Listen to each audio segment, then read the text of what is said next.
Hello everyone, welcome to always rise. आज हम लोग कुछ बात करने वाले हैं। जैसा कि आपको पता है कि कल एग्जाम है ज्योग्राफी का, यूजीसी नेट का एग्जाम है ज्योग्राफी का। तो हम लोग आज कुछ लास्ट मिनट टिप्स जो बहुत इंपॉर्टेंट हो सकती हैं फॉर योर एग्जाम्स, उसके बारे में कुछ डिस्कस करने वाले हैं। देखो, एग्जाम में पैनिक नहीं होना है। कल आपको एग्जाम देना है, अच्छे से, बहुत अच्छे से तैयारी की है आप लोगों ने। कुछ चीजों को और ध्यान रखना है और सुकून से जाके बस पेपर देना है। नेट आराम से क्लियर हो जाता है। जेआरएफ थोड़ा सा ही गैप होता है, जनरली 1 और 2% के बीच में ही लोग रह जाते हैं।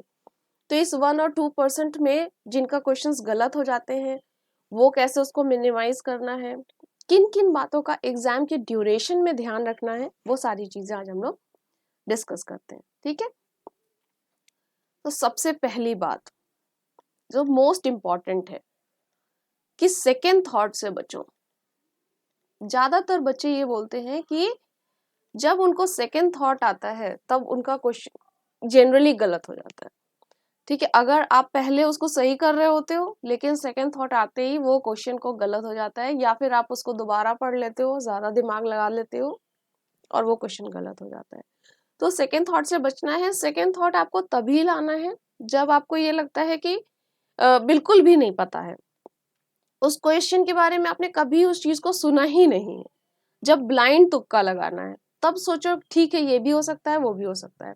क्योंकि क्वेश्चन पेपर आपका ऐसा सेट होता है ना कि उसमें से 10 क्वेश्चंस ऐसे होते हैं जो कोई नहीं कर सकता है, अप्रॉक्स। ठीक है, प्लस माइनस समथिंग। ठीक है, कि वो किसी को भी नहीं आते हैं। ये आपको ब्लाइंड गेस ही करने हैं।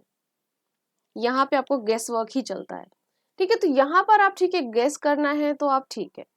फिर उसके बाद 10 to 20 क्वेश्चंस ऐसे होते हैं जो आपको 50-50 आते हैं।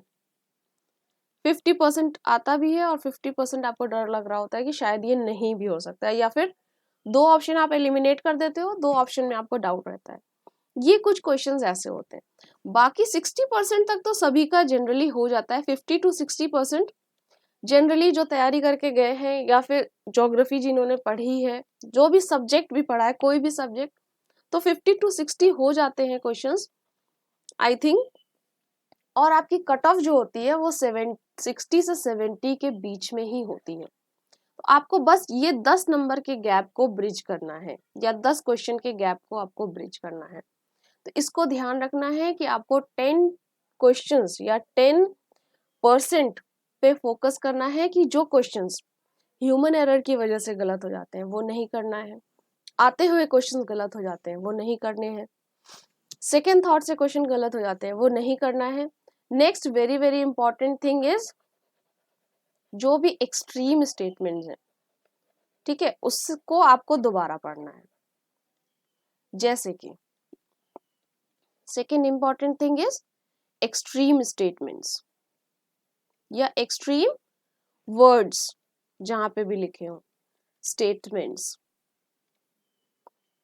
इनको ध्यान रखना है। जैसे कि अगर वहां पे लिखा हो only, no, never, always, positive दोनों, नेगेटिव दोनों, ऑल, सारे ही एक्सट्रीम वर्ड्स, चाहे वो पॉजिटिव हो चाहे वो नेगेटिव हो, जनरली ये रॉन्ग होते हैं, लेकिन फिर भी दोबारा उसको पढ़ लेना ताकि आपको ये कंफर्म हो जाए कि ये नहीं हो सकता है। इन वर्ड्स को हमेशा ध्यान से देखना। अगर ये कहीं पे छुप के लिखे होते हैं और हमें दिखते नहीं है तो उसको ध्यान से देखना, ये कहीं पे ये वर्ड्स तो नहीं लिखे हैं। नॉट, ठीक है, नीदर, ठीक है, एवरी, ये सारे वर्ड्स को आपको ध्यान रखना है। इन अगर ये किसी भी क्वेश्चन में है या रीजन असर्शन में है तो उसको आपको फिर से पढ़ना है, फिर से पढ़ के तब आंसर करना है कि ये गलत हो सकता है। फिर उसके बाद कंफ्यूजिंग वाला आता है असर्शन रीजन। असर्शन रीजन, देखो, असर्शन रीजन में अगर आपके दोनों स्टेटमेंट सही हैं, ए और आर, अगर ये दोनों सही हैं, तब कंफ्यूजन होता है कि ये इसका एक्सप्लेनेशन है या नहीं है, है ना, यही होता है। अगर एक गलत है तब तो सिंपली आपका सी और डी वाला ऑप्शन जो होता है कि A is correct and R is wrong, या R is correct and A is wrong, वो तो स्टेटमेंट आप आराम से कर लेते हो। लेकिन अगर दोनों स्टेटमेंट सही हैं तब वहां पे कंफ्यूजन होता है कि एक्सप्लेनेशन है कि नहीं है। तो इसको कैसे निकालते हैं, इसको ऐसे निकालते हैं कि अगर दोनों के बीच में कोई भी रिलेशनशिप है, ठीक है, कोई भी रिलेशनशिप है दोनों स्टेटमेंट के बारे में, तो वो इसको एक्सप्लेन कर रहा है। फिर उसके बाद दोनों ही एक ही बात कर रहे हो, सेम, किसी भी सेम थिंग की बात हो रही हो, तब भी एक्सप्लेनेशन हो सकता है। जब दो अलग अलग, जैसे एक जगह अगर बात कर रहे हैं क्वालिटी ऑफ लाइफ की और एक जगह बात कर रहे हैं आपके इनकम की, तो आपको ऐसा लगेगा कि दोनों इंटर रिलेटेड है, बट एक्चुअली में दोनों डिफरेंट थिंग है। ठीक है, तो अगर डिफरेंट थिंग की बात हो रही हो तो स्टेटमेंट एक्सप्लेनेशन नहीं कर रहा है, सही हो सकता है। ठीक है, तो इस बात को ध्यान रखना है कि सेम थिंग की बात होनी चाहिए। एक ही, अगर एक जगह पे जीआईएस की बात हो रही है, एक जगह पे रिमोट सेंसिंग की, वो भी स्टेटमेंट दोनों सही हो सकते हैं, एक्सप्लेनेशन नहीं हो सकता है। तो एक्सप्लेनेशन कैसे निकालते हैं, या तो दोनों के बीच में कोई रिलेशनशिप हो और साथ ही साथ दोनों एक ही चीज की बात कर रहे हो। ठीक है, तो ये तो हो गया आपको कि क्वेश्चंस कैसे अटेम्प्ट करने हैं, किन किन बातों का एग्जामिनेशन हॉल में ध्यान रखना है। पैनिक बिल्कुल भी नहीं होना है। अगर आपको क्वेश्चन नहीं आता है तो भी पैनिक नहीं होना है, क्योंकि पैनिक में वो क्वेश्चन गलत कर दोगे आप जो आपको आते हैं। जैसा कि हमने बोला कि कुछ क्वेश्चंस ऐसे होते हैं जो किसी को नहीं आते हैं, तो अगर आपको ऐसे क्वेश्चंस मिल जाते हैं तो उसमें ये परेशान नहीं होना है कि आपको नहीं आता है, वो सबको नहीं आते हैं। ठीक है, तो पैनिक नहीं होना है और आराम से पेपर करना है। फिर उसके बाद अब आपको आज क्या करना है, आज आपको कुछ नहीं करना है। अब आप कोई भी क्लास मत करो, कुछ भी पढ़ाई मत करो, सुकून से खाना खाओ, डिनर करो और सो जाओ। सुबह उठ के एग्जाम दे करके आओ। बस एग्जाम जाने से पहले आप एक चीज ध्यान रखो कि जो जो चीजें आपको इंस्ट्रक्शंस में दी गई हैं वो पढ़ लो, सारी चीजें अपने पास रख लो, एडमिट कार्ड।